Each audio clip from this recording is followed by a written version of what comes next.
2024 के लोकसभा चुनाव के प्रत्याशी की घोषणा के लिए डैम्पियर नगर में स्थित एक स्थानीय होटल में बहुजन समाजवादी पार्टी की तरफ से एक प्रेस वार्ता आयोजित की गई, जिसमें बहुजन समाजवादी पार्टी के पूर्व राज्यसभा सांसद मुनकाद अली के द्वारा मथुरा जनपद के बहुजन समाजवादी पार्टी के प्रत्याशी की घोषणा की गई, जिसमें जनपद मथुरा के वरिष्ठ पत्रकार एवं ब्रज प्रेस क्लब के अध्यक्ष पंडित कमलकांत उपमन्यु को बहुजन समाजवादी पार्टी से प्रत्याशी घोषित किया गया।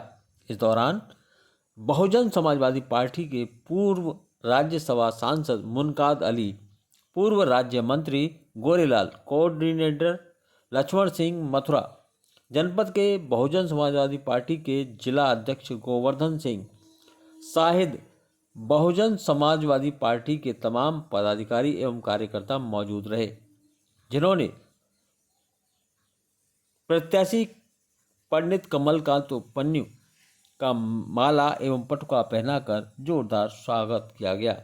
वहीं बसपा प्रत्याशी पंडित कमलकांत उपमन्यु ने कहा कि मथुरा की जनता पिछले 10 साल से लगातार धोखे में रही है।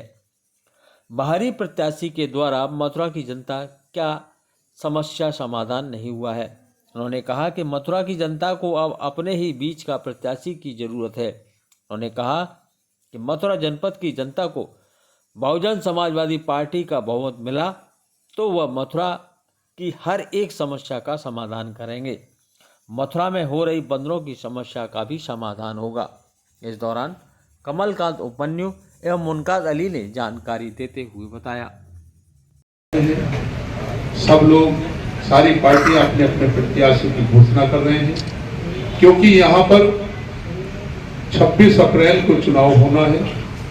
इसलिए हमारी नेता आदरणीय बहन कुमारी मायावती जी ने निर्णय किया है कि मथुरा लोकसभा से हमारी पार्टी के बहुत ही हमारे सम्मानित साथी जो काफी समय से पार्टी से जुड़े हुए हैं, पहले भी एक बार पार्टी का चुनाव लड़ चुके हैं, लोकसभा का चुनाव लड़ चुके हैं, और वो किसी के ताल्लुक के मोहताज नहीं है, बल्कि उनकी एक अपनी शख्सियत है और वो हमेशा गरीबों के बीच में रहते हैं, सामाजिक कार्य करते हैं, बच्चे बच्चे से जुड़े हुए हैं। ऐसी महान शख्सियत कमलकांत उपमन्यु जी को आदरणीय बहन जी ने यहाँ से यानी मथुरा लोकसभा से अपना प्रत्याशी बनाकर भेजा है। और मेरा आप सभी लोगों से बहुजन समाज पार्टी के और साथियों से निवेदन है, अनुरोध है कि एक साथी आदरणीय बहन जी के निर्देशों का पालन करते हुए भारी वोटों से यहाँ से भाई कमलकांत उपमन्यु जी को अपना सांसद बनाएंगे, आदरणीय बहन कुमारी मायावती जी के हाथों को मजबूत करेंगे।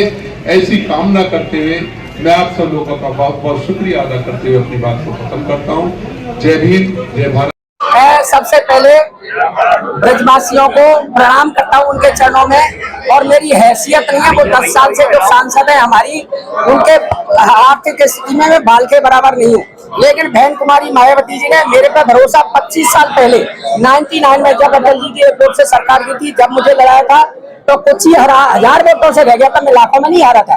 ब्रजवासियों ने इतना प्यार दुलार दिया, और आज पुनः बहन जी ने मेरे पे विश्वास जताया है। माननीय हमारे पूर्व राज्य मंत्री गोरेलाल जी और राष्ट्रीय महासचिव पूर्व राज्यसभा सांसद मुनकाद अली साहब, हमारे कोऑर्डिनेटर लक्ष्मण सिंह, ये सारे पूरी टीम जिले की, जिला अध्यक्ष गोवर्धन सिंह, जिला प्रभारी दारा सिंह, ये सारे लोग यहाँ मुझे लेकर के गए। बहन जी ने याद किया है, बहन जी से मुलाकात हुई, बहन जी ने बड़े प्यार से बोले ये पुराने हैं, इनको दोबारा लड़ाएंगे, मौका दिया है। और ब्रज के इतिहास में यहाँ एक और बात मैं कहने जा रहा हूँ, लोकतंत्र का महापर्व है। मैं सभी ब्रजवासियों को कहूंगा, हाथ जोड़ के उनके चरणों में मतदान जरूर करें, किसी को भी दे, हाथ जोड़ के। महाकुंभ है, और महाकुंभ ये है कि आजकल महारानी के पेट से और महल के गेट से राजा नहीं निकलता, मतपेटिका से निकलता है, और गरीब माँ के पेट से जन्मा हुआ, जैसे कुमारी बहन मायावती जी और मान्यवर काशीराम जी जनप्रति बने। मैं कह रहा हूँ योगी मोदी लालन सिंह सब गरीब माँ के पेट से कोई राजा महल से नहीं बने। तो मेरा निवेदन ये है कि आप सब वोट जरूर डालें, उस बेटी से राजा निकल ले। मेरा करना भी। अब रही बात मुद्दों की, तो हम 10 साल से ब्रजवासी ठगे महसूस हो रहे थे और हमने सोचा था पहली बार में हमारे बीच इतनी प्रख्यात सांसद चुनी जा रही है जो पूरा ब्रज का विकास कर देगी अपने प्रभाव से। मैं यमुना शुद्धि का वादा किया, बंदरों की मुक्ति का वादा किया, यातायात और भ्रष्टाचार मुक्त प्रशासन मथुरा में देने का वादा किया, और महिलाओं के लिए उन्होंने क्या क्या घोषणा पत्र दिए थे ब्रजवासियों ने उन्हें भारी भाव से जिताया। उसके बाद मैं तो कहता हूँ उनके साथ जो चले गए राष्ट्रीय अध्यक्ष लोकदल के जयंत चौधरी तक को ब्रजवासियों से नकार के हेमा जी को जिताए, लेकिन वो अपने वायदों पे खरी नहीं उतरी। दोबारा से जब आक्रोश का सामना हुआ तो मुख्यमंत्री की सभा में बोली, हेमा मालिनी जी बोली कि आखिरी बार मुझे दे दो, अगली बार चुनाव नहीं लड़ूंगी। तो ब्रजवासियों ने कहा आखिरी बार है, ये आपके वायदा पूरा करके जाएंगी, आगे लड़ेंगी नहीं, दोबारा जिता दिया। लेकिन अब तीसरी बार आ गई है और इन्होंने बीजेपी के ही बड़े बड़े नेताओं को धोखा दे दिया, क्योंकि जब मंच से इन्होंने ये बात कही ना कि मैं नहीं लड़ूंगी, तो सारे लोग अपने क्षेत्र में तैयारी कर रहे थे कि आपके हम लड़ेंगे, और ये दोबारा आ गई, उनके सपने चकनाचूर कर दिए। ये बाहरी लोग अपने प्रभाव से टिकट को ले आते हैं और जीत के चले जाते हैं। उनको ब्रजवासी की सेवा का समय ही नहीं है। यमुना शुद्ध कहने की बात कही थी कि यमुना शुद्ध हो गई, आप लोगों ने पूछा, मेरे इंटरव्यू देखा तो उसमें इन्होंने कहा 14 में से 20 नाले, 14 में से 20 नाले मैंने बंद कर दिए। बताइए कौन सा गणित है? 14 में से 20 नाले बंद हो गए तो फिर यमुना शुद्ध हो गई होगी जब 20 नाले बंद हो गए। तो आरोप घंटे के प्रचार में दिखती है यमुना तक चलो बैठ के एक लोटा जल आप लो, यमुना जल एक मिलेगा। हमारे यहाँ आज भी आस्था है, उसी यमुना जल से ठाकुर जी की रसोई बनती है मंदिर में, उसी और जिसको ये आचमन करे ना। मेरी आपसे निवेदन, मेरी बात यहाँ तक पहुँचाइए हेमा जी तक कि आप आइए, मैं भी प्रत्याशी आप भी आमने सामने लग रहे हैं। पहले यमुना जल शुद्ध हो गया तो एक लोटा मैं तो आस्था में पीऊंगा, आप भी पी के दिखाइए अगर यमुना शुद्ध है तो। दूसरी बात, यातायात जाम रहता है, यातायात की कोई व्यवस्था नहीं है। और सबसे बड़ी बात 2014 से 19 के बीच में जो हर हारे हुए जीते हुए को 5 करोड़ रुपया सांसद निधि मिलती है, इन्होंने केवल 15 करोड़ ही निकाले। 10 करोड़ सरकार के खाते में लैप्स हो गए जो ब्रजवासियों की सेवा में आते, वो लैप्स हो गए। 15 करोड़ में भी केवल 80% यूज हुई, 20% उसमें भी चली गई धनराशि वापस। आप बताइए ये सांसद निधि को आवंटित करने का समय नहीं है, इन पे आवंटित करने का। और योजनाओं की बात छोड़ो, तो ये मैं निवेदन करना चाहता हूँ आपसे कि इन पर समय का अभाव है और ब्रजवासी खलासा महसूस करते हैं। इनको प्रत्याशी आकर के आपके सबको देखा बार बार, आपके अपने भाई को ब्रजवासियों बाहरी नहीं हूँ, आपसे कोई धोखा नहीं करूंगा, तो आपके बीच में ही रहूंगा मैं। ये हमारे पूर्व MLC बघेल साहब हैं, कोऑर्डिनेटर है, सम्मानित सब ने पूरे आस्था से मुझे प्रत्याशी बनाया है। आमने सामने का मेरा वो है, 10 साल उनको देख चुके हो, एक बार मेरे अपने ब्रजवासी भाई को विश्वास करो। मैं यमुना मेरी माँ है, कृष्ण भगवान की आराध्य और कृष्ण भगवान की पटरानी है, और मैं नेतृत्व जाता हूँ। मेरी सोशल साइट पे वीडियो देख लो, मैं वहाँ सेवा करने भी जाता हूँ। लेकिन हेमा जी से अनुरोध करता हूँ आप भी आइए, हम भी चलते, एक एक लोटा जल पियेंगे अगर शुद्ध है तो पी के दिखाए। आरओ के पानी को गरीब परिवार कैसे पी लेगा, उसका प्रचार में आती है। यमुना जी ने प्रचार करें, यमुना जी को अब पहले इन्होंने आंदोलन छेड़ा था, भाजपा के लोग साथ रहे थे और मैं उसमें राष्ट्रीय संयोजक था उस यमुना आंदोलन। कहते थे आपकी हर प्रदेश में सरकार है, केंद्र में सरकार है, हरियाणा में सरकार है, उत्तराखंड में सरकार है, तो पूरी यमुना धारा जल धारा यहाँ तक आ सकती है, आप प्रयास करें, तो क्यों इसमें लापरवाही 10 साल से हो रही है। मेरा रोम रोम ब्रजवासियों के लिए, मेरा खूटा कतरा यमुना और आस्था में है। ये राम मंदिर का मैं वो नहीं, राम मंदिर में भी मैंने, मेरे पास विभाग जो RSS के विभाग प्रचारक है, राम मंदिर का सहयोग लेने आए।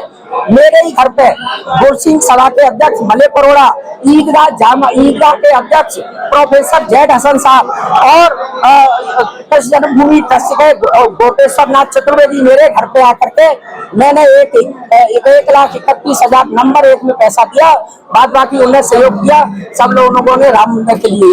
ये नहीं है राम मंदिर यानी केवल हिंदू का सर्टिफिकेट या ब्रजवासियों को दार करने का, वो बीजेपी टिकट नहीं है, हमारी भी है, हमारी भी आस्था है। ये नहीं है कि हम उस पार्टी से प्रत्याशी नहीं बने तो हमारी आस्था वो हो गई। हमारी आस्था है हम सर्वधर्म और सर्वजन हिताय सर्वजन सुखाय में विश्वास करने वाले लोग हैं। सभी जातियों 36 जातियों के परिवार सामान्य परिवार का मैं भाई और बेटा हूँ। एक बार मुझ पर कृपा करें और मैं आपकी भावनाओं को ठेस नहीं पहुंचाऊंगा, धोखा नहीं दूंगा, हमेशा आपके बीच में रहूंगा।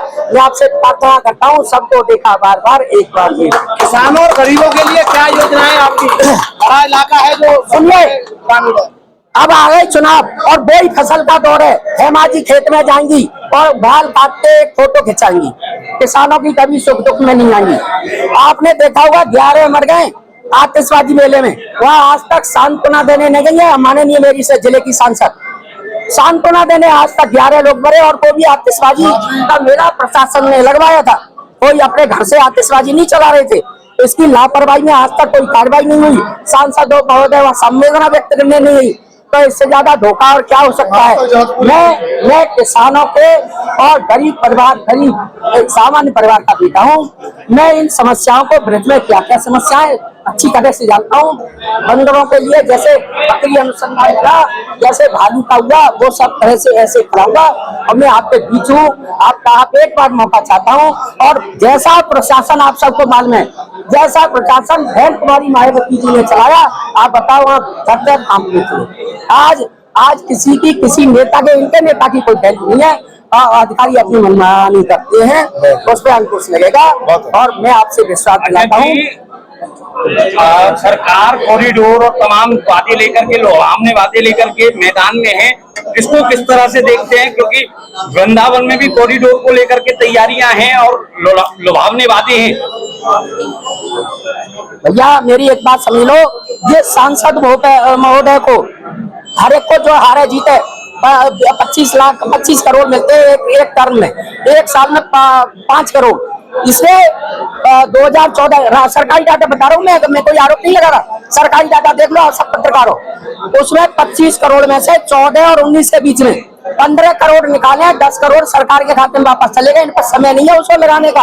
और उस 15 करोड़ में भी 80% लगे हैं, 20% लैप्स हो गए। हमारी माननीय सांसद महोदया बहुत व्यस्त रहती हैं, उनका समय का अभाव है। 10 साल में 10% उपस्थिति ब्रज में नहीं है उनकी। मैं आपके बीच का बेटा हूँ, इस पूरी निधि को जन हित कार्यों में लगाऊंगा, आपसे वादा करता हूँ।